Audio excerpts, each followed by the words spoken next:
Climbing hills with a loaded Brompton can be a drag. For some of us, a wider gear range solution couldn't arrive too soon. But is the new 12-speed the game changer we were looking for? Or could a dual chainring be a better option for those reluctant to pay the premium price of the P-Line 12-speed? We have now toured over 1,000 kilometers with the dual chainring, so we're ready to talk about how it worked out. To make the new 12-speed drivetrain, Brompton integrated their proprietary 4-speed derailleur and BWR 3-speed internal hub. This created a dual drive transmission consisting of 3 overlapping ranges of 166% for a total of 402%. The lower range is ideal for hill climbing, the mid-range for cruising on flat ground at a casual pace, and the higher range when speed is required. Note that the gear overlap reduces the number of actual discrete gear ratios to 10. Out of those, only the first and last actually exceed the range of the existing 6-speed. Furthermore, the highest gear, at 9.4 meters of development, is too high to be practical for most riders. To sum up, besides the slightly narrower gear interval, the only significant advantage of the new 12-speed over the existing 6-speed is one additional lower gear. Instead, we decided to upgrade our old 6-speeds with the H&H 3350 chainring. The two overlapping 302% ranges provide a total of 457%, which is greater than the 402% of the 12-speed Brompton. It basically provides 2 additional low gears, the lowest one being 22 gear inches or 1.7 meters of development. The kit we ordered comprises the chainring and a 3mm bottom bracket spacer. No installation instructions were provided, and the upgrade took a couple of hours to complete, which included the time to film each step. First, using a chain plier, remove the chain. Ours was worn, and we needed a longer one anyway to accommodate the new larger chainring. We used a SRAM 8-speed PC870. Remove both right and left cranks, first by using an 8mm Allen key, then a crank puller like the Park Tool CWP7. Remove the old chainring, a 44T in our case, and install the new one. Remove the bottom bracket. We use the Park Tool BBT22. Be careful as the drive side is left-hand threaded, which loosens clockwise.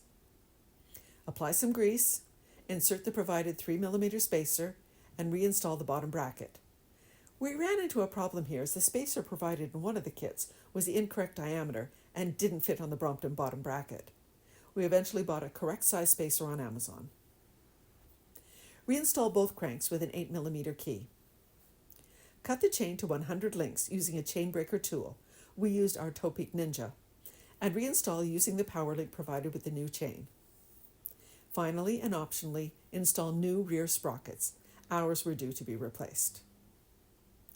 The entire process is a relatively straightforward do-it-yourself project if you have all the necessary parts and tools. If you're not mechanically inclined, your local bike shop should be able to do it in about an hour. The dual chainring cost $150 US plus shipping. You may want to check the inside diameter of the spacer before initiating the work. It should be 35mm. The chain offset associated with the dual chainring and the 2 rear sprockets is not significant, less so than the 4-speed setup in fact. We didn't notice any mechanical interference between the chain and the rear triangle. We recommend, however, to avoid folding the bike while in 33T mode, as the gear tensioner won't be able to accommodate the extra chain slack. We tested the new setup during a 1,000-kilometer tour from Bruges to Berlin, admittedly not the most mountainous region of Europe. The Belgium and Netherlands portion of the trip was particularly flat, so we kept our 50T setting for most of that section. We tried our 33T for the first time climbing the Col de Pisselt near Nijmegen, an 8% incline culminating at 8,100 centimeters. You know, the summits are small when they're measured in centimeters. Bigger climbs and longer-term use for the 33T occurred later on in Germany. The main inconvenience of the dual chainring is having to manually change the front gears and potentially dirty your hands. Some users can downshift with their right foot while riding, but we haven't mastered that technique. For now, we stop by the side of the road and use our Ninja Chainbreaker 4mm key to move the chain onto the appropriate chainring.